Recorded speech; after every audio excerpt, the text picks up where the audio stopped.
안녕하세요. 사연에 빠지다의 DJ 민영입니다. 오늘 사연은요.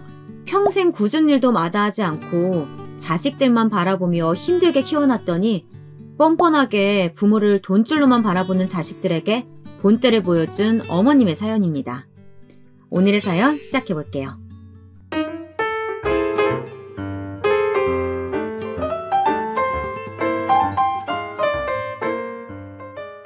제가 어릴 적엔 나이 80이면 동네에 한두 명이나 있을까 말까한 꼬부랑 할머니였습니다. 그런데 요즘은 80이면 노인회관에서도 나이든 축에 끼지도 못할 만큼 80대가 아주 허다하더군요. 거기다 허리 하나 굽은 노인네 없이 다들 파마도 하고 염색도 하고 허리도 꼿꼿하니 정정해 보였습니다. 그런데 그 정도로 시대가 좋아졌다고 해도 한 가지 변하지 않는 것이 있더군요. 제 아무리 겉으로 보기에는 다들 정정해 보여도 늙으면 오래된 기계처럼 몸 여기저기 안 망가지는 곳이 없고 멀쩡한 곳이 없었죠.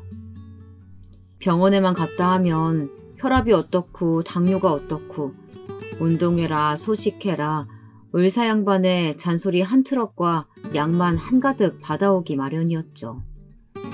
제가 이런 소리를 다 큰 자식들에게 하면 한 놈도 빠짐없이 그래도 어머니는 모아둔 재산이라도 있으시고 누구 하나 어머니 걱정시키는 자식도 없으니 나름 마음고생도 안 하고 병원비 걱정 안 하지 않냐며 마냥 팔자 좋은 노인네 취급을 하더군요. 하지만 섭섭해도 어쩌겠습니까. 어찌 보면 당연한 일인걸요. 젊을 땐 혹여나 자식들이 어디 가서 기죽을까 뒤도 안 돌아보고 혼자 먹고 사는 것에만 열중해서 사느라 자식들이 무슨 생각을 하고 어떻게 사는지도 돌보지 못한 채 정말이지 오로지 돈만 쫓으며 살아왔으니 이제와 내가 키운 자식들한테 싫은 소리 해봐야 나이 들어 구박이나 받지 싶어 쉬쉬하며 살아왔습니다. 그런데 이게 보통 일이 아니더군요. 결혼 전엔 그래도 제 부모라고 자주 드나들며 제법 제게 신경 쓰는 것도 같더니만 다들 시집 장가들을 가 제 가족들이 생기고 나니 요 녀석들이 아주 눈에 보이는 잔머리들을 굴리더라고요.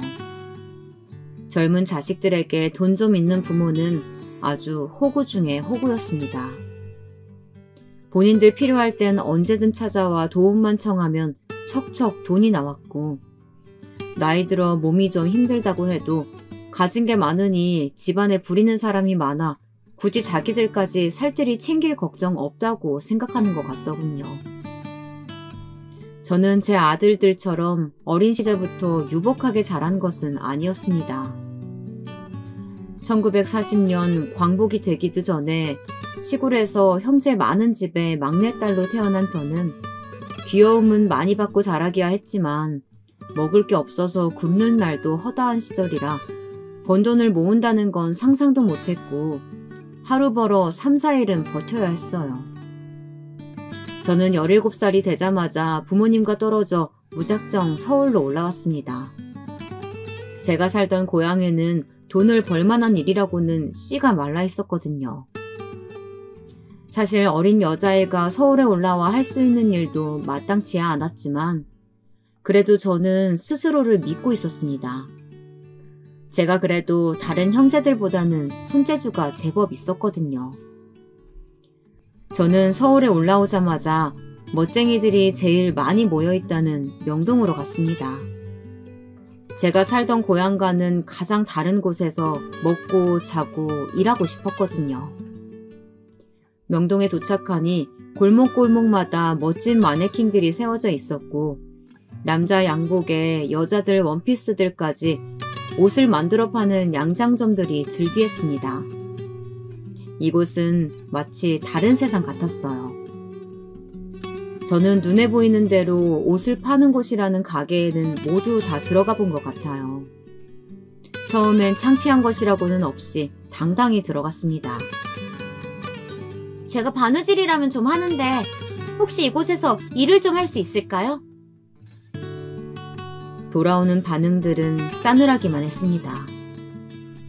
저는 바느질만 하면 되는 일에 무슨 학교나 학원까지 다녀야 하나 싶었지만 나중에 보니 보통 양장점 안에서 디자인을 하고 마네킹에 멋지게 옷을 거는 사람들은 보통 서울 명동이나 종로에 있는 학원 출신들이거나 해외 유학까지 갔다 왔다는 사람들까지 있더군요. 제가 그래도 운이라면 나쁘지 않았는지 한 기성복을 파는 가게에서 마침 근처에 공장에서 일을 도울 직원을 구하고 있다고 하더라고요. 사실 좋게 말해서 직원이었지 실상은 당시에 시다라고 부르며 하루 종일 미싱기 앞에 앉아 기계처럼 미싱을 돌리고 디자이너들이나 공장에서 일한 지 오래된 언니들 뒤치다꺼리를 하는 일이었죠. 그래도 공장 숙소에서 먹고 자는 것까지 해결이 되니 버는 돈은 족족 집에 다 보낼 수 있었어요. 그런데 그마저도 고향에 계셨던 부모님이 제가 20살이 되기도 전에 돌아가시는 바람에 몇 년 도와드릴 수 없기야 했지만요. 그래도 자식으로서 홀로 서는 모습이나마 보여드린 것 같아 명동 한복판의 이 작은 공장이 제게는 큰 의미가 되었었죠. 저는 워낙 손재주도 있는 편이었고 눈치도 빨랐기에 일을 곧잘 한다고 인정을 받았습니다. 시다일은 물론이었고 다림질까지 금방 잘 따라해서 나름 금방 인정받는 직원이 되었습니다. 20살이 넘자마자 이례적으로 미싱사로 인정도 받게 되었죠. 그렇게 저는 17살에 들어간 공장에서 10년을 넘게 버텼습니다. 일평생 미싱밥만 먹다 제 인생도 끝날 줄 알았는데 열심히 살다 보니 기회가 한 번은 제 발로 찾아오기는 하더군요. 아직도 기억하는 것이 제 첫 월급이 2,000원도 되질 않았습니다. 그러다 정식 미싱사가 되면서 야근 수당까지 해도 6, 7,000원을 못 넘겼었죠. 제가 일하던 양장점 공장장님의 심부름으로 평상시 은행에 자주 왔다 갔다 하다 보니 당시에 알게 된 친절한 직원분이 한 분 계셨는데 그분이 제가 서울에 혼자 올라와 공장 기숙사에 살며 어린 나이에 꼬박꼬박 집에 월급을 보내는 모습이 대견하셨는지 부모님이 돌아가시고 의기소침해 있던 저에게 앞으로는 아무 생각 말고 부모님께 보내던 만큼씩 그냥 돈 생기는 대로 은행에 넣어두기만 해라 하시더라고요. 그래서 저는 뭣도 모르고 당시 월급의 8, 90%를 매달 꼬박꼬박 은행에 넣어두었어요. 그러다 같이 일하던 언니들이 하나둘 시집을 가면서 공장을 떠나고 아이를 낳고 떠나고 어느새 저만 남아 이 공장에 처음 들어갔을 때의 나이대에 젊은 미싱사들을 관리하는 관리직까지 하게 되었습니다. 그러던 어느 날이었습니다. 큰언니 아들이 그 해에 대학을 간다는 소식에 등록금이라도 좀 보탤까 싶어 은행을 찾았죠. 모아놓은 돈에서 인수를 좀 하려고요. 그런데 이게 무슨 일이랍니까? 네? 이게 진짜 다 제 돈이라고요? 그렇다니까요. 지금은 이런 이율 절대 없는데. 아우 진짜 잘해주셨네요. 정확히 제가 30이 되던 해였는데 지금은 상상할 수도 없는 23%로의 이자가 붙어 당시 월급 8,000원씩도 간신히 받던 제게 300만 원이라는 큰 돈이 쥐어져 있었습니다. 당시에 300만 원이면 서울 시내의 웬만한 아파트도 살 수 있는 돈이었으니 저는 흥분하지 않을 수 없었어요. 매일 밤마다 잠자리에 들면 이 나이까지 시집도 못 가고 남의 집살이하며 일만 하던 제가 불쌍하다 싶기도 했었는데요.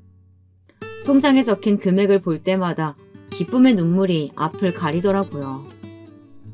그렇게 저는 곧바로 서울 시내에 10평대 아파트를 하나 사고 나머지 돈으로 동대문 반지하에 작은 봉제 공장을 차렸습니다.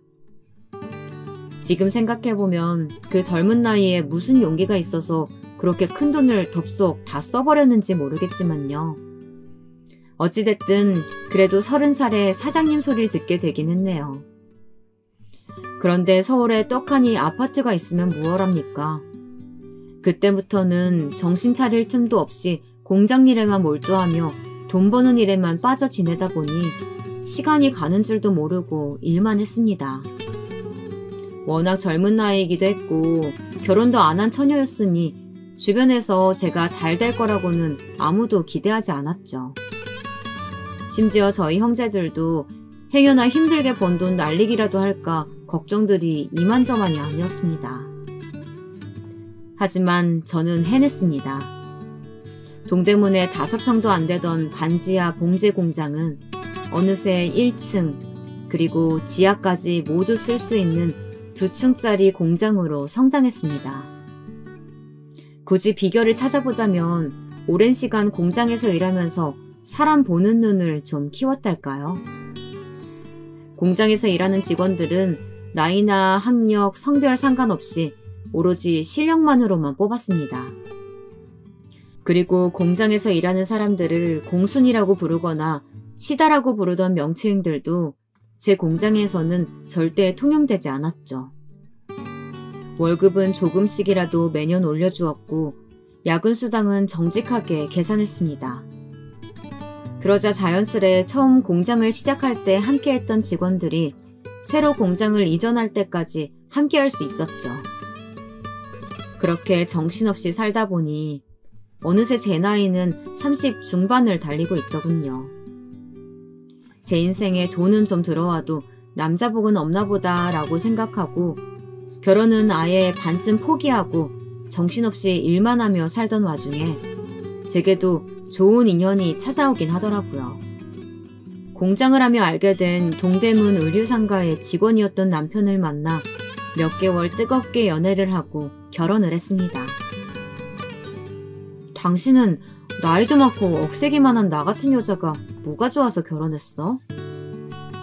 당신처럼 눈에 불을 켜고 죽기 살기로 돈 벌면서 밥도 그렇게 많이 먹는 여자는 처음 봤거든. 근데 난 그게 되게 이뻐 보이더라고. 역시 여자 보는 눈이 있네. 저희는 늦은 나이에 만난 만큼 남들보다 더 열심히 서로를 아껴주었습니다. 안타깝게도 100년 해로는 하지 못하고 남편은 7순을 넘기자마자 갑작스레 뇌경색으로 쓰러져 하늘나라로 가버렸지만 그 직전까지도 남편은 집 앞 시장만 가도 제 손을 꼭 잡고 다녔어요.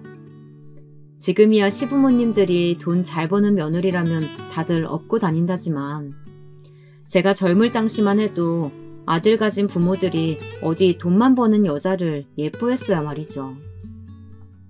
아이고, 아무리 나이가 많다 해도 적당히 많아야지. 어머니, 제 나이는요. 저도 남자 나이치고 많아요. 남자랑 여자랑 같아? 29만 돼도 내가 어떻게 차만은 보겠어. 근데 계란 한 판이 넘잖아, 계란 한 판이. 사실 시부모님은 제가 나이가 많다는 이유만으로 처음부터 결혼을 반대하셨습니다. 어머니, 제가 나이가 좀 많아도 지금까지 부지런히 살아서 건강해요. 어머니 원하시는 아들 꼭 낳아드릴게요. 아마 저도 남편이 너무 좋아서 그랬겠지만 그때는 무슨 자신감으로 그런 소리를 쉽게 했는지 정말 모르겠습니다. 이거 받아라. 이게 뭐예요, 어머님?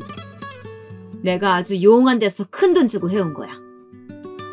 이거 설마 부적이에요? 부정타니까 얼른 집어넣어. 네. 물론 결혼 허락을 받겠다고 저도 큰 소리를 치기야 했지만 결혼식 당일 손님을 맞이하느라 바쁜 와중에도 어머님은 제 한복 속에다가 불쑥 웬 부적까지 넣어주셨습니다. 호텔 들어가면 오른쪽 베개 밑에 이걸 꼭 넣어. 그리고 네가 그 베개를 꼭 베고 자야 한다. 오른쪽, 꼭 오른쪽이야. 까먹으면 안 돼. 알았지? 제가 아무리 나이가 많아도 그렇지 첫날 밤부터 아들 생기게 하는 부적이라뇨. 정말이지 부담스러워서 그날은 한숨도 제대로 자지 못했습니다. 결국 저는 신혼 내내 아들 타령을 듣다 지쳐 봉제 공장 일을 하면서도 아들 둘을 연년생으로 낳아 그토록 아들 타령하시던 시부모님께 아들들을 던져두고 다시 일에만 몰두했어요. 어쩌겠어요. 아들들도 너무 예쁘고 사랑스러웠지만 그때 당시만 해도 제 공장엔 제가 없으면 무슨 큰일이라도 날 것만 같았으니까요. 제가 40 중반을 넘어설 때쯤 동대문에서 옷 좀 판다 하는 상인들은 모두 다 저희 공장에서 옷을 만들어다 쓴다 해도 과언이 아니었습니다. 그만큼 제 사업은 번창해 나갔죠. 남편도 어느새 본인이 하던 가게도 접고 제 일을 도와야 할 정도로 바빴으니까요. 그러다 언젠가부터 사람들이 각자 휴대폰을 한 대씩 들고 다니는 시대가 오더니만 모든 게 아주 급변하기 시작하더군요. 제가 하던 봉제 공장과 옷 도매 상인들도 하나둘 사정이 예전 같지 않아지기 시작했고 그때 저는 이제는 다른 삶을 준비해야겠다 싶었던 시기였습니다. 친한 사장님 한 분이 이제는 힘들게 몸 쓰고 머리 써서 돈 버는 시대는 다 지나갔고 건물 가지고 있는 사람이 진짜 부자라고 하더라고요. 저는 그 말 한마디에 귀가 솔깃해 그 길로 공장을 다 정리하고 가지고 있던 재산들까지 모두 정리해서 친한 공인중개사 언니 소개로 강남에 건물 하나, 마포에 오피스텔 건물 하나를 매입했습니다. 그때도 하나 깨달은 것이 있었죠. 사람이 재산이라는 것을요. 저는 그렇게 나이가 들어갔습니다. 저는 그때까지만 해도 제 인생에 대한 만족도는 과분하다 못해 넘쳐 흘렀습니다. 남편과 자주 해외여행도 다녔고 아들들이 하고 싶다는 일이라면 그게 뭐든 간에 밀어줄 수 있을 만큼의 능력이 됐으니까요. 인생이라는 게 남들에게 내세우기 위한 학벌이나 직장이 중요한 것만은 아니라는 것을 누구보다 뼈저리게 느끼며 살아온 저로서는 아들들이 악착같이 고생하면서 살지 않기를 바랬습니다. 고생이라면 제가 충분히 하면서 살았으니 자식들만큼은 제가 읽어놓은 것들을 평생 누리며 자신들의 인생에 만족하며 살았으면 좋겠다고 생각했으니까요. 물론 아이들이 자랄 때 사진들을 보면 가슴이 욱신거리기는 했어요. 아들 둘을 낳아놓고도 입학식은 물론 졸업식에도 한번 가본 적이 없었고 남들 다 해주는 소풍 도시락 한번 싸준 적이 없었으니까요. 그래도 저는 돈 버느라 좀 챙기지 못했다고 마치 죄인이라도 되는 것처럼 아이들에게 미안한 마음을 갖고 사는 엄마가 되고 싶지는 않았어요. 먹고 싶은 게 있는데 사주지도 못하고 배우고 싶은 게 있다는데 가르치지도 못하는 부모가 되고 싶지는 않았으니까요. 그런데 자식들도 다 장가를 보내고 언제나 제 곁에 있어줄 것만 같던 남편마저 죽고 나자 저는 지금까지 단 한 번도 느껴본 적 없었던 새로운 감정들이 휘몰아치더라고요. 이 넓은 세상에 홀로 덩그러니 남겨진 것처럼 자꾸만 외롭고 순간순간 서러워졌어요. 어머니, 저희 왔어요. 할머니! 아이고, 우리 손주. 식사는 잘 챙겨 드시죠? 이거 저희가 하와이 갔다가 어머니 생각나서 사왔어요. 하와이? 너희 하와이 갔다 왔니? 네. 요즘은 애들이 국내에서 영어 학원만 다녀서는 안 돼서요. 배운 걸 직접 써먹어봐야 빨리 늘죠. 안 그래도 몇 주 동안 전화 한 통도 없길래 무슨 일이라도 있는 건가 걱정이 되던 참이었는데 웬일로 연락도 없이 집에 찾아온 큰며느리는 하와이 여행에서 제 생각이 나서 사왔다며 머플러와 선글라스를 꺼내놓더군요. 큰며느리는 둘째 며느리와 달리 머리가 명석하고 눈치가 빨랐어요. 사실 저는 젊은 시절부터 지금까지도 제 옆에서 살랑살랑 입 바른 소리만 하는 사람보단 말수가 좀 적더라도 속이 깊고 차분해 보이는 사람들을 신용했죠. 그런 면에서는 저는 사실 둘째 며느리가 더 마음에 들었습니다. 둘째는 좀 나긋나긋한 성격은 아니었지만 입 바른 소리도 할 줄 몰랐고 겉과 속이 같아 보였거든요. 집안이 평화롭게 돌아가기 위해서는 큰며느리와 둘째 며느리가 좀 바뀌었으면 좀 더 나았을 텐데 하는 생각이 들기도 했지만요. 사람 일이라는 게 제 마음대로 되는 것이 아니라는 것은 누구보다 잘 아는 나이였으니 그러려니 하며 다들 내 자식이니 포용하고 이해해주자는 마음으로 살았습니다. 하와이가 좋긴 좋더라고요. 얘도 너무 좋다면서 오기 싫다고 하더라고요. 그래? 그리고 확실히 원어민들하고 며칠 생활해보니까 영어가 부쩍 늘었어요. 눈치라면 빠삭한 제가 큰며느리의 의도를 모를 리 없었습니다. 몇 개월 전부터 눈에 띄게 전화도 자주 하고 제가 좋아하는 음식이며 제게 필요한 것들도 알아서 척척 사들고 자주 오더라고요. 어머니, 꼭 제 아들이어서 하는 말이 아니고 얘가 머리가 좋아요. 영어학원에서도 이 정도 실력이면 영어권 날아가서 공부해도 금방 적응할 거라고 하더라고요. 올 때마다 손주 녀석 유학 이야기를 슬그머니 한 번씩 꺼냈으니 제가 모를 리 없었죠. 이제 막 학교 들어간 애를 외국에 보내면 얘가 지가 한국 사람인 줄이나 알겠어? 큰며느리는 평소에도 워낙 귀가 얇고 허황됐으니 저는 또 저러다 말겠거니 하고 대충 넘겼습니다. 큰아들 내외는 결혼하자마자 제가 가진 건물에서 큰 고깃집을 하다가 한번 말아먹고 지금은 아들이 전공을 살려 망해먹은 바로 그 고깃집 자리에서 안경점을 하고 있습니다. 저는 아들 녀석에게 좀 도움이 될까 싶어 건물에 안과도 2개나 입점을 시켰는데 지금도 댁에서 생활비를 꼬박꼬박 타가고 있는 걸 보면 가게가 잘 굴러가고 있는지는 알 수가 없었죠. 어릴 때부터 첫째 아들은 장남이라고 하기엔 원래도 좀 철이 없었고 덤벙거리는 편이다 보니 어찌 보면 눈치 빠르고 얍삽한 며느리가 나을지도 모르겠다 싶기도 하면서도 너무나 속이 빤히 보이다 보니 제 눈에는 그런 점이 곱게 보이지만은 않았습니다.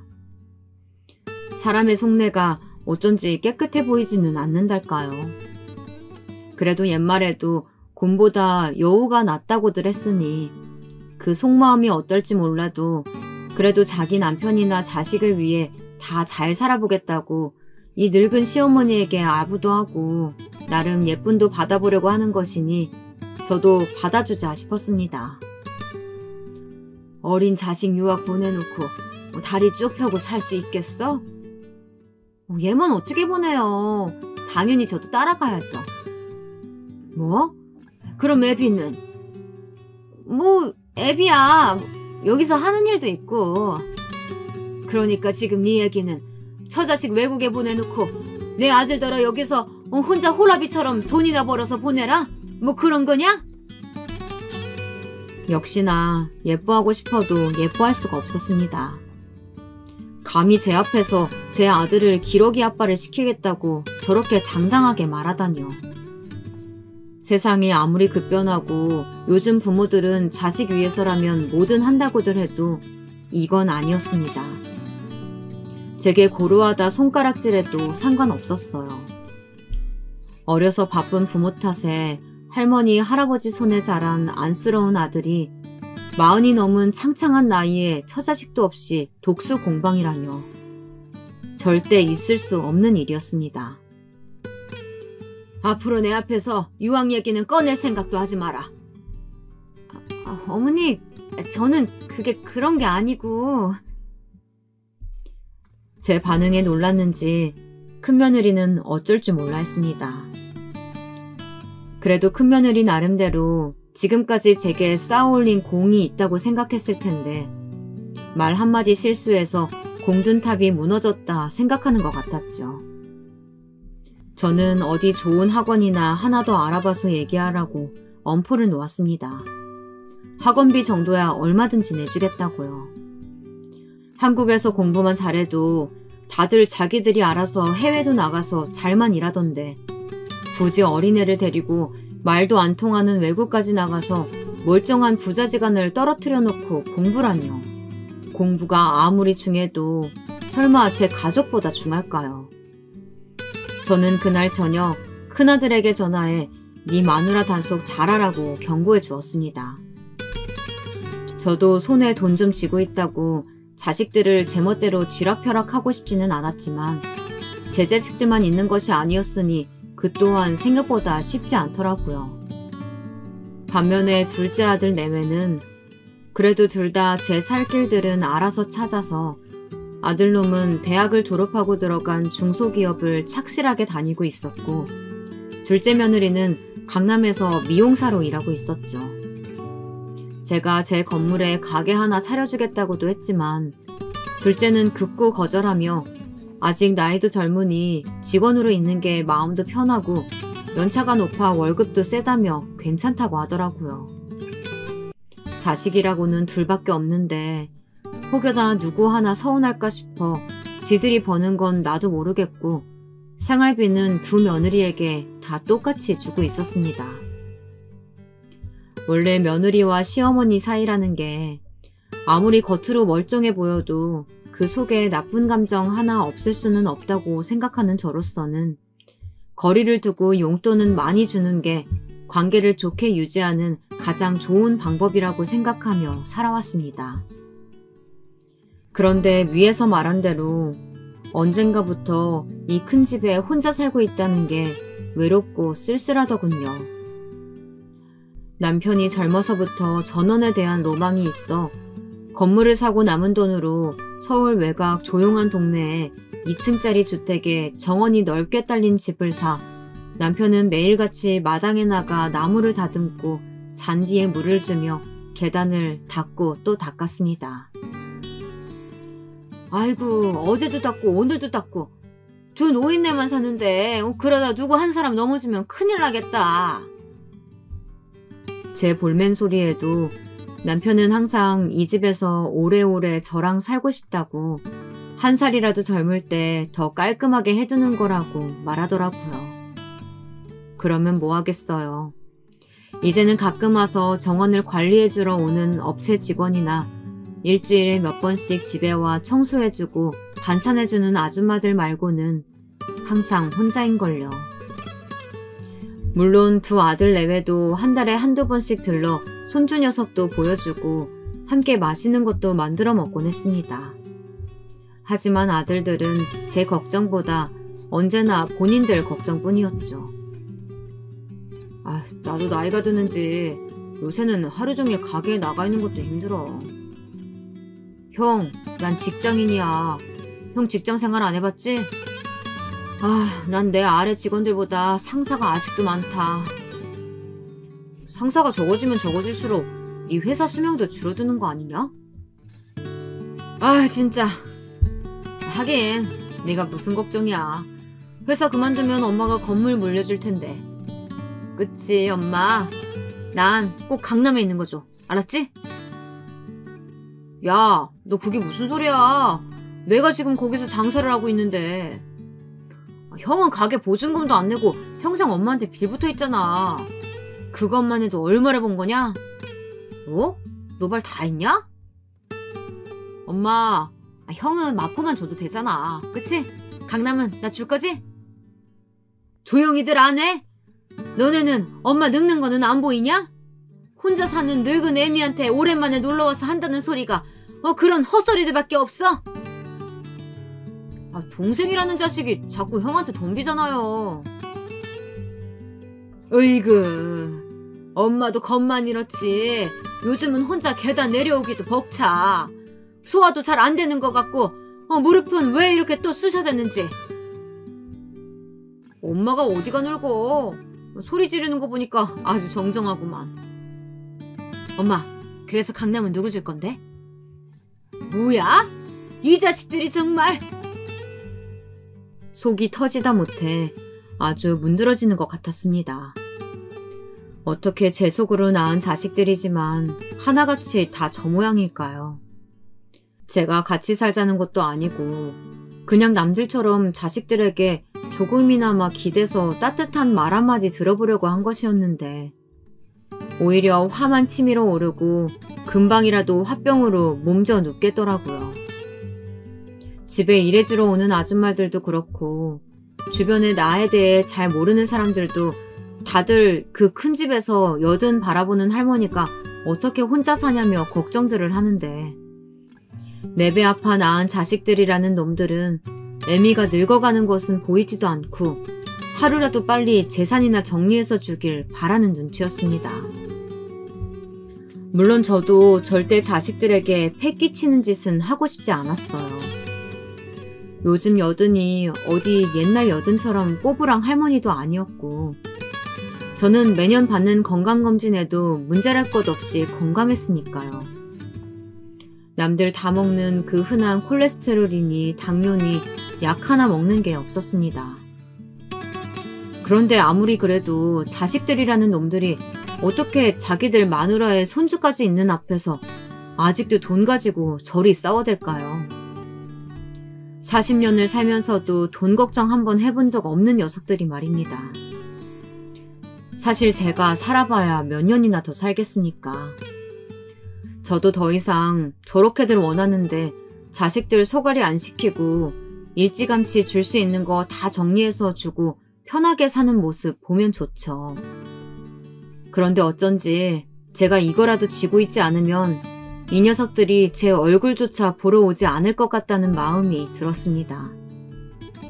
딸이라도 하나 있었으면 일이 허전하고 외롭지 않았을까 싶은 마음이 들기도 하다가도 어쩌면 녀석들 어릴 때 제품에 안아 키우질 않아 어미정을 모르는 건가 싶기도 했습니다.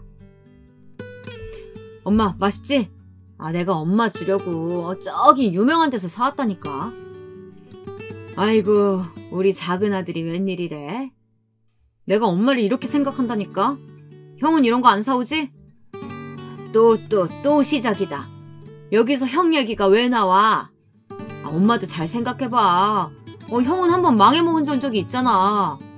나는 이렇게 성실하게 회사 생활하는 거 보면 몰라? 얼마나 성실한지? 아유 그렇지. 이게 아주 속셈이 따로 있었지.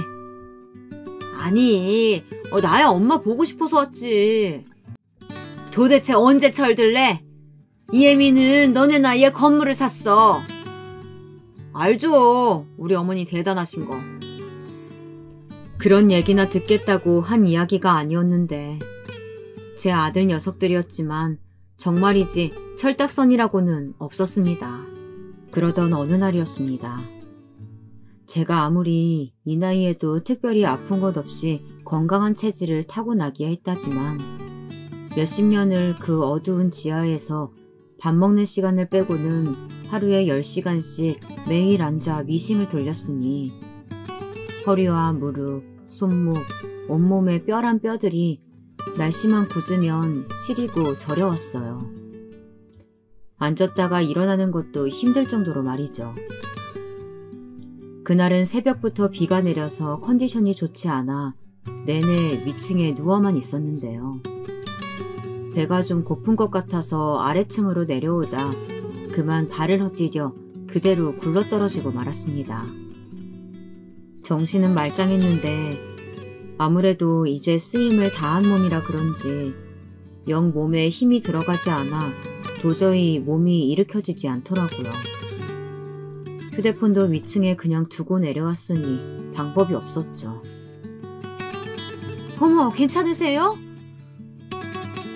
그날 일주일에 2번씩 청소와 반찬을 만들어주러 오는 아줌마가 오지 않았다면 저는 꼬박 하루를 그 자리에 누워있었을지도 모릅니다. 아니, 어쩌면 넘어지면서 살짝 바닥에 부딪힌 머리가 뇌진탕을 일으켜 그대로 깨어나지 못했을지도 모를 일이었죠. 그전까지는 몸도 성하고 돈도 있으니 혼자 살아도 전혀 아무 문제 없을 거라고 생각했습니다. 지금껏 뭐든지 씩씩하게 살아왔는데 나이 들어 자식들 도움을 받는다는 건 상상도 해본 적이 없었죠. 은연중에 이런 이야기를 남편에게 하거나 주변 사람들에게 하면 아직 젊어서 그렇다. 더 나이 들어 몸이 제 마음대로 안 되면 그게 그렇게 마음처럼 쉽지 않을 거라고 했었는데 그때는 귓등으로 들어오질 않던 말들이 그날 계단 밑에 고꾸라져 발가락 하나 제 마음대로 어쩌질 못하고 있으니 순간 이러다 고독 쌓을 수도 있겠다 싶더군요. 아줌마의 연락을 받은 큰아들이 득달같이 달려와 저를 데리고 병원에 갔습니다. 그렇게 저는 하루를 꼬박 입원해 검사를 받았죠. 제 엑스레이 사진을 본 의사는 놀라 걱정스럽게 말하더군요. 지금까지 겉은 멀쩡하셨을지 모르겠지만 뼈들이 굉장히 많이 녹슬었어요. 젊을 때 몸으로 하는 일을 많이 하신 분들이 거의 이러신데 이러면 잘못 넘어지시면 정말 큰일 나요. 지금껏 병원에 수없이 드나들었지만 이런 경우는 처음이었습니다. 무릎을 덮고 있던 쓸개골이 가로로 부러져 지금 당장 입원을 하고 수술을 해야 한다고 하더군요. 무릎이 건강한 사람들은 그 정도를 가지고 부러지진 않는데 제 무릎 상태가 워낙 좋지 않아 약간의 충격에도 부러진 것 같다고 하더라고요. 저는 그날 바로 입원을 하고 이런저런 검사들을 받았습니다. 남편이 죽기 전까지는 항상 둘이 병원을 함께 다녔으니 자식이라고 해도 병원에 한번 따라와 본 적이 없었던 큰아들은 이런 경험이 처음이라 어쩔 줄 몰라 하며 우왕좌왕하더군요. 여기저기 접수대를 돌아다니며 간호사들을 붙잡고 있는 아들을 보고 있자니 부모가 나이 들어 괜히 고생을 시키는구나 싶어 미안한 마음이 들었어요. 잠시 뒤 병원에 올라가자 손주를 친정에 맡기고 큰며느리가 왔더라고요. 제가 제일 좋아하는 과일을 이것저것 예쁘게 잘라서요. 입맛이 없어 조금 먹다 고단했는지 금방 잠이 들었습니다. 그런데 병실 밖에서 잠결에 이런저런 이야기 나누는 소리가 들려 잠에서 깼습니다. 목소리를 들으니 둘째 내외도 온 것 같았어요. 그리고 제가 수술을 받고 나서도 일주일 정도는 입원해야 하고 퇴원을 해서도 아무래도 곧바로 거동이 힘들 수 있으니 계단이 있는 집에서 지내시기에는 무리라는 이야기들을 하는 것 같더군요. 저희는 아무래도 매일 출근해야 하고 우리 집보다는 그래도 형님 댁이 훨씬 넓으니까 당연히 형님 댁으로 모셔야죠. 나 요즘 형네 가게도 자주 나가고 애도 아직 어려서 정신없어. 그럼 아무도 없는 빈집에 어머님을 혼자 계시게 둬요? 동서는 어머님한테 꼬박꼬박 생활비도 받았으면서 자기 하고 싶은 일까지 다 하고 명절 때는 항상 뒷전이더니 어쩜 이런 상황에서 본인만 생각해? 자기 하고 싶은 일이라뇨. 어머님께서도 평생 일하셔서 은근 며느리 일하는 거 좋아하시니까 저도 어쩔 수 없이 하는 거죠. 그리고 어머니 성격에 애도 아직 없는 제가 일 안 하고 집에서 놀고 있으면 저 가만히 두시겠어요? 하긴 그건 그래. 나도 애 때문에 정신 없는데 일 안 한다고 툭하면 이거 해와라 저거 해와라 시도 때도 없이 불러내시잖아. 이 상황에서 며느리들이 지금 시어머니 흉보는 거냐? 생활비에 용돈까지 매일 척척 주시는 건물주 시어머니가 최고랄 땐 언제고. 그거야 어머님이 건강하실 때 얘기지. 아무튼 우리 집은 안 돼. 그러면 어떡해? 그냥 우선 어머님 집으로 모시고 나랑 동서랑 번갈아 가면서 갈까? 주말에는 아들들이 좀 가고. 형님, 저는 평일은 힘들어요. 어머? 언제는 미용실 평일에 쉬어서 주말에는 못 온다며? 사람이 없는 자리에서는 나람님 욕도 한다는데 시어머니가 뭐 대수인가요? 며느리들의 험담이야 뭐 들어줄만 했습니다. 그런데 내가 지금 당장 자기네들 집에 가겠다고 한 것도 아닌데 왜 자기네들끼리 북치고 장구치고 난리인지 모르겠습니다. 제가 돈이 있는데 어디 할 짓이 없어서 며느리들 시중까지 들게 할까 봐요. 지금껏 잔소리 안 하고 어떻게든 하나라도 덜 신경 쓰게 해주려 나름 노력하며 살았는데 저렇게들 서로에게 미루며 절 귀찮아하는 모습을 보니 서운하면서도 은근 괘씸하더군요. 내가 알아서 할 테니까 다들 걱정하지 마라. 어머니. 제가 다 듣고 있었다는 사실을 알고 나니 좀 민망하기는 한지 아들 녀석과 며느리들은 얼굴이 새빨개져 있더군요. 헛소리하지 말고 간병인부터 얼른 알아봐. 태어나고도 우리 집에 와서 도와줄 수 있는 사람으로. 엄마, 걷지도 못하면서 집에 어떻게 혼자 있어? 됐다니까. 간병인이나 괜찮은 사람으로 알아봐. 어머, 어머니 괜찮으시겠어요? 화가 나고 서운한 마음이 생길수록 제 얼굴은 점점 더 굳고 목소리에는 힘이 실렸습니다. 애써 서러운 마음을 숨기려고요. 저라도 뭐 이 나이에 몸도 아픈데 그러고 싶었겠어요.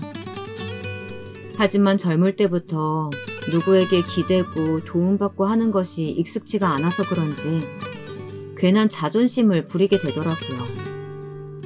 다 필요 없다. 내가 알아서 할 수 있다. 이런 마음이 들어서요. 그런데 이게 제 마음 같지 않더군요. 수술을 잘 끝내고 퇴원을 하고 나오자마자 아무래도 2층에서만 생활하기에는 불편할 것 같아 1층 방으로 짐도 다 옮기고 간병인도 구했습니다. 할 수 있는 것이라고는 삼시세끼 침대에 앉아 먹고 하루 종일 창밖에 정원만 바라보다 날씨나 좀 좋으면 휠체어에 올라타 동네 한 바퀴 돌고 오는 게 다였습니다. 그마저도 주말에는 간병인이 오지 않았으니 자식들이 돌아가며 오기는 했는데 이게 생각만큼 마음이 편하지 않더군요. 첫째 며느리는 손주를 항상 데리고 왔는데 손주 녀석이 집에만 있어서 답답하다며 자꾸만 어디 놀러가자, 뭐 먹으러 가자 졸라대기 일수라 제가 괜한 눈치가 보이더라고요. 둘째 며느리라고는 좀 편할까 싶었는데 결혼한 지 벌써 2, 3년이 지났는데도 살림이라고는 조금도 해본 적이 없는지 냉장고에 있는 반찬이나 좀 담고 찌개나 좀 데펴오면 되는 것을 그것도 못해서 허둥대더군요. 거기다 답답해서 산책이라도 갈까 싶어 이야기하면 자꾸 밖에 날씨가 차다고 말을 돌리더라고요. 그리고 재활을 해도 상태가 금방 호전이 되지 않아 생각보다 간병을 해야 하는 기간이 길어지자 자식들도 처음과는 다르더군요. 왔다 가도 점심때만 되면 급한 일이 생겼다고 저녁상만 올려두고 가버리기 일쑤였고 형님, 오늘 저녁엔 형님이 와주신다면서요. 동서, 오늘은 친정에 급한 일이 생겼다니까? 오늘만 좀 알아서 해.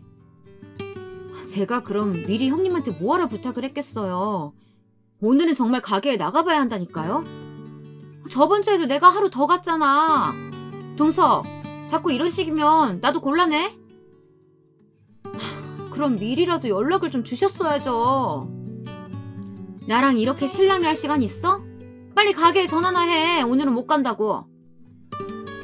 어떨 땐 자기들끼리 통화를 하며 간병을 하러 오는 날짜를 조율하다가 다투기도 하는 것 같더라고요. 저도 이제 늙었는지 막상 또 그런 모습을 보고 있자니 미안하고 안쓰러운 마음이 들었습니다. 젊은 사람들이 주말에 얼마나 하고 싶은 게 많겠어요. 저는 그래도 항상 자식들이 올 때마다 미안하고 고생했으니 언제나 용돈을 쥐어주었죠. 제가 할 수 있는 것이라고는 항상 그것뿐이었으니까요. 그런데 그것도 처음에는 며느리들이 좋아하는 것 같더니 기간이 길어지자 그마저도 귀찮은 듯 보였죠. 그런데 그게 뭐 며느리들 잘못이겠어요. 제가 친부모도 아닌데 그 정도만 해줘도 저는 고맙다 싶었습니다. 못된 건 제 아들놈들이었죠. 처음에는 그래도 지들 마누라 따라 한 번씩 얼굴은 비추던 아들놈들이 언제부턴 다 지 마누라들한테 떠넘기고 오지도 않더군요. 다들 일이 바쁘다는 핑계를 대면서요. 저는 그제야 정신이 번쩍 들었습니다. 제가 자식들을 잘못 키워도 아주 된통 잘못 키웠다는 걸요. 그래봐야 제가 집에서 꼼짝도 못하고 있었던 게 고작 2달이었습니다. 제가 평생을 일해 번 돈이며 건물들이 마치 당연히 자기들인 것처럼 평생을 마음대로 펑펑 쓰고 대놓고 빨리 달라 염치 없이 굴어들 때는 언제고, 제 아들놈들이라는 놈들은 고작 80이 넘은 노모를 한 달도 제대로 모시지 못하는 못난 놈들이었습니다.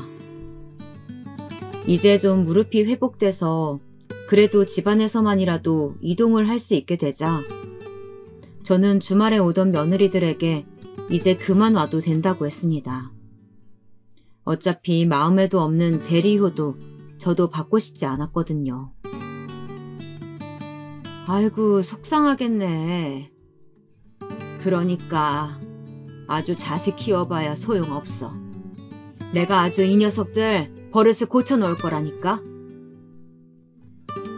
병문안을 온 친구에게 저는 지금까지 있었던 일에 대해 이야기하며 제가 아들들을 아주 잘못 키웠다 하소연을 했습니다.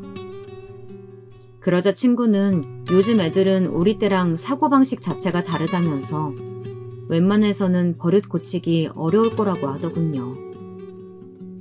그래서 내가 다 수가 있어. 친구의 말이 맞았어요. 저처럼 재산을 꾹 쥐고 있는 노모도 한 달 거동 좀 불편하다고 그렇게들 귀찮아하니 말입니다. 저는 자식들에게 본때를 보여줘야 할 것 같아 결단을 내렸습니다. 지들이 제 자식이라는 이유만으로 제가 가진 모든 재산을 당연하게 받을 수 없다는 걸 보여줘야겠다 싶었죠. 저는 그 길로 예전 공장을 할 때부터 저를 도와주었던 변호사를 불렀습니다. 그리고 결전의 날이 밝았죠.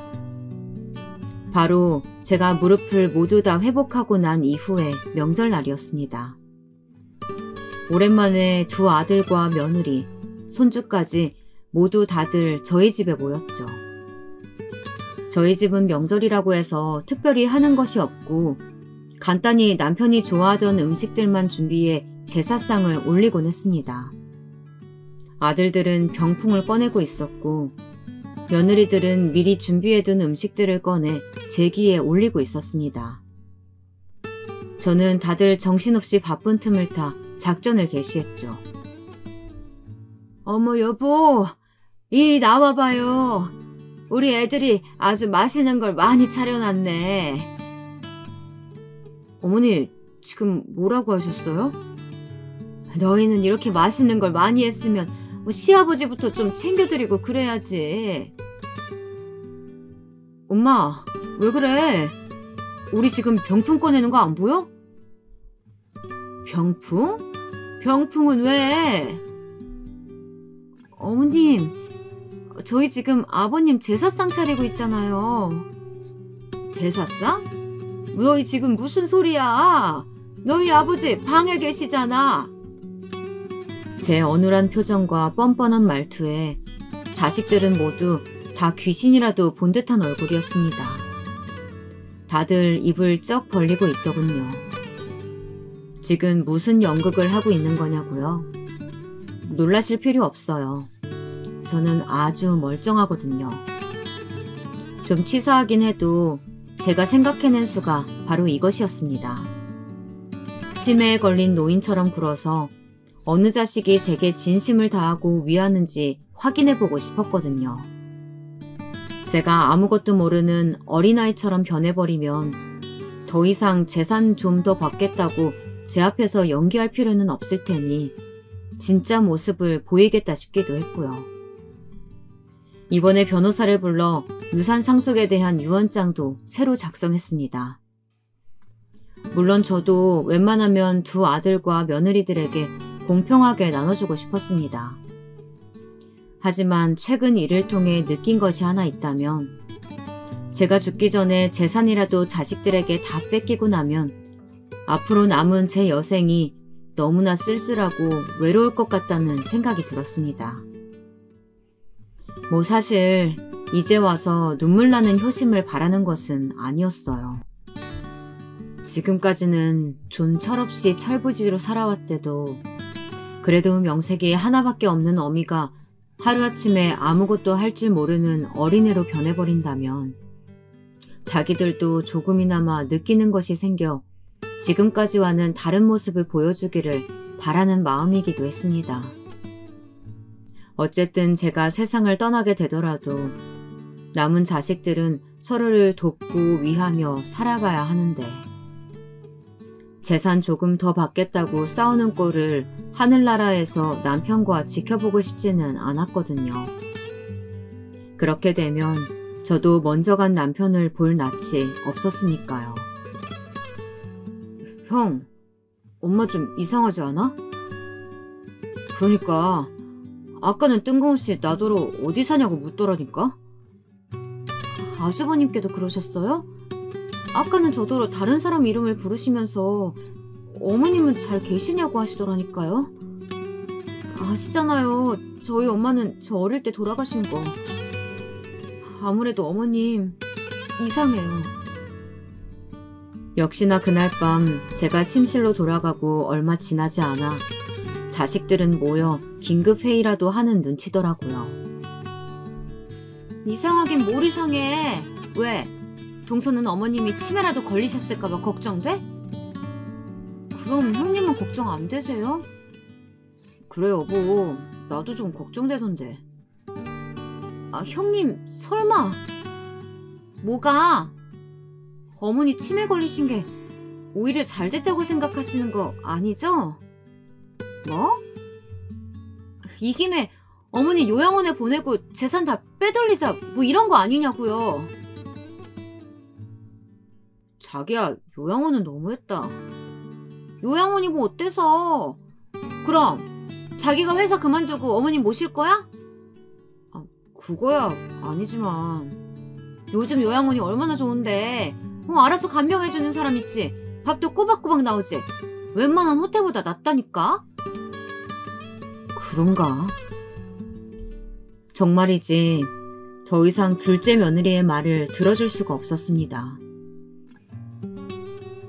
평소 말수도 적고 생활력이 강해 욕심 많고 과소비 심한 큰며느리보다야 낫다고 생각했는데 제가 아주 잘못 생각한 것이었습니다.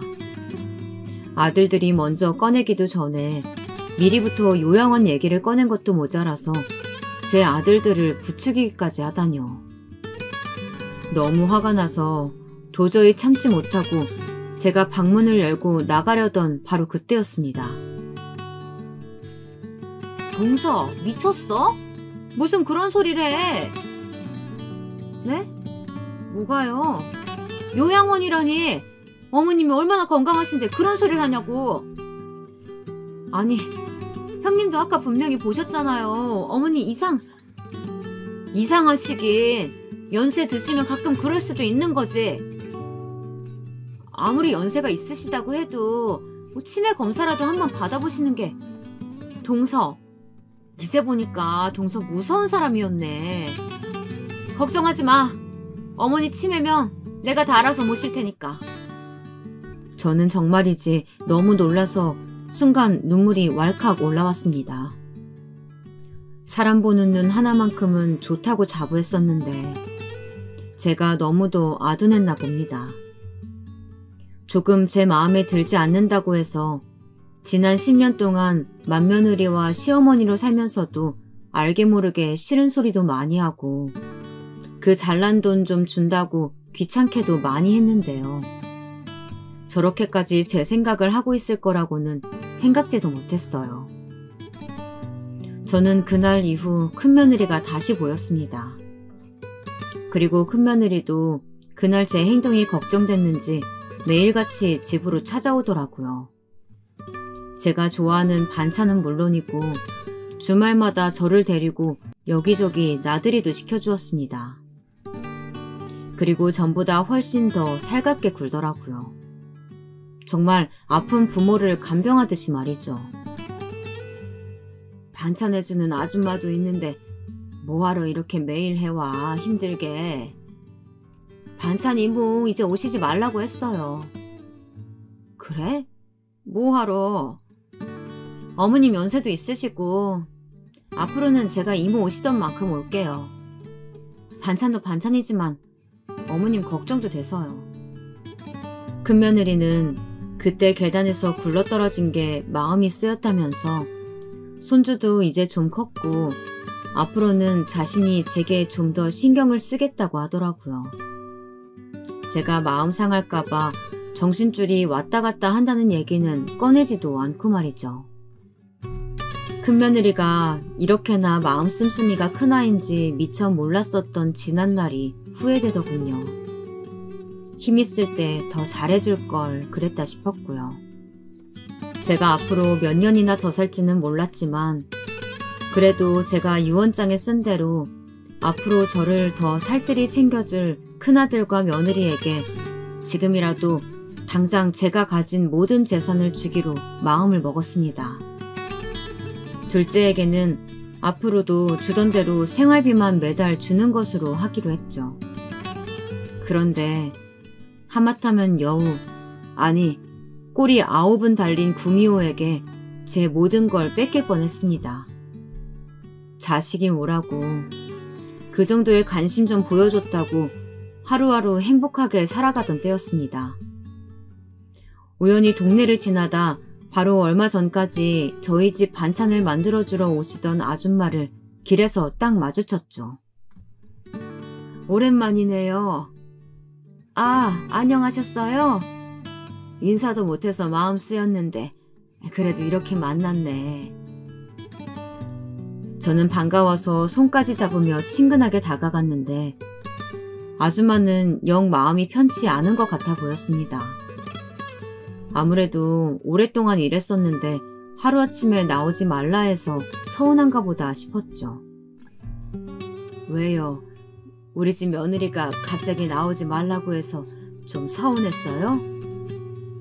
그런데 아줌마에게서 돌아온 말은 경악 그 자체였습니다.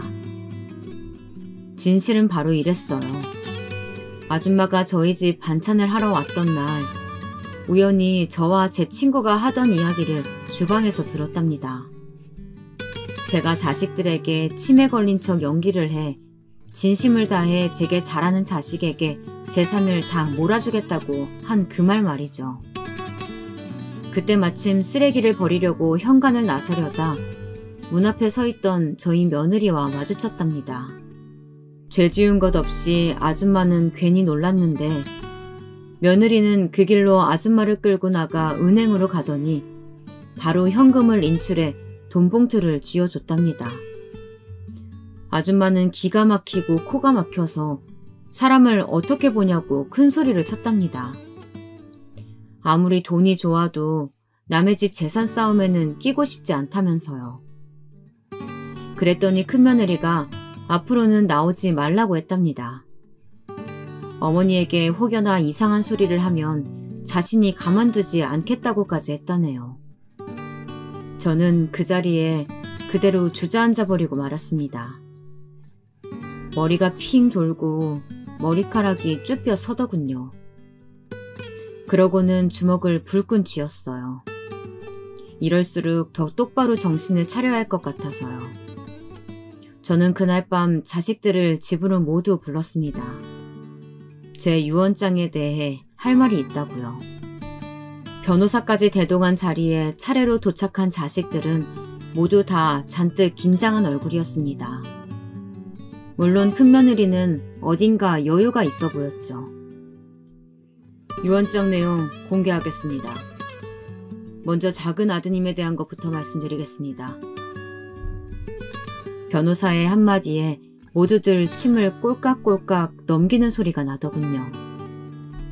지금처럼 매달 일정한 금액의 생활비만 지급한다. 단 65세까지 각자 본인들의 직장 생활을 유지한다는 조건으로. 엄마, 나더러 환갑 넘어서도 일을 하라고? 너희도 알잖아. 내가 돈 버는 며느리 좋아하는 거. 그래서 그렇게 명시했다. 엄마, 그럼 나 건물은? 건물은! 저는 칭얼칭얼거리는 둘째 아들은 신경 쓰이지도 않았습니다. 큰며느리의 표정만 확인하느라고요. 역시나 피식 입가에 미소가 번져 있더군요. 큰아드님도 지금처럼 어머님의 건물에서 보증금 없이 안경점을 운영하시면 됩니다. 네? 그게 끝이에요? 단, 그것도 큰며느님과 이혼하신다는 조건에서입니다. 네? 이혼이라니, 그게 무슨 소리예요? 그리고 어머님께서 돌아가신 이후에 재산은 모두 다 사회에 환원하신답니다. 제 유언장 낭독이 끝나자마자 아들들과 며느리의 울부짖는 소리들이 저희 집에 울렸습니다. 그리고 잠시 뒤 문을 열고 반찬을 만들어주던 아줌마가 들어왔죠. 아줌마! 아줌마가 어머니께 다 일러 바쳤어? 큰며느리는 다짜고짜 아줌마에게 달려들어 멱살을 잡으려 했지만 변호사가 말렸습니다. 네가 아주 건물 하나 받겠다고 정신줄까지 아예 놔버렸구나. 어머니, 그런 게 아니라 제가 잘못했어요. 네? 어머니 저 아시잖아요. 제가 지금까지 어머니한테 얼마나 잘했는데요. 저는 며느리뿐만 아니라 자식이라면 아주 꼴도 보기 싫었습니다. 저는 그 길로 자식들을 모두 다 돌려보내고 현관 번호키 번호도 바꿔버렸습니다. 그랬더니 이 녀석들이 하루가 멀다 하고 찾아와 문 앞에서 아주 애걸복걸을 하더라고요. 엄마 나야. 우리 집 장남. 문 좀 열어봐요.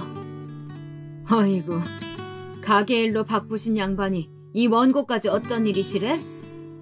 난 볼 일 없으니까 앞으로는 찾아오지 마세요. 어머니, 저예요. 형님 때문에 얼마나 놀라셨겠어요. 앞으로는 제가 이 집 유일한 며느리로서 어머님 열심히 모실게요. 아니, 저희가 아예 이 집에 들어와서 어머님 살뜰히 모실게요. 유능하신 미용사님께서는 빨리 출근이나 하세요. 자꾸 이렇게 멋대로 찾아오면 경비팀 불러서 다 끌고 가라고 할 테니까 다신 찾아오지 마시고요. 저는 현관뿐만이 아니라 대문까지 새로 공사해 경비 시스템까지 몽땅 다 바꿔버렸습니다. 자식들은 이 집에 얼씬도 하지 못하게요. 그랬더니 변호사한테까지 찾아가서 아주 귀찮게 하는 것 같더라고요. 저는 곧바로 유언장에 새 조항을 하나 더 만들어 넣었습니다. 지금 받은 것에서 조금이라도 더 욕심을 냈다가는 갖고 있던 것마저도 모두 회수하겠음. 웃긴 것은 돈이란 참 정직하다는 것이었습니다. 열심히 산 만큼 제 손에 넘치도록 줄 수 있었으니까요. 그리고 오늘 또 하나를 그 대단한 돈이라는 게 행복까지는 절대 가져다주지 않는다는 걸 말이죠. 조금은 허무하고 씁쓸했지만 어쩌겠어요. 남은 생은 그냥 제 돈 주고 반찬 사 먹고 간병히 쓰면서 또 씩씩하게 살아봐야겠죠.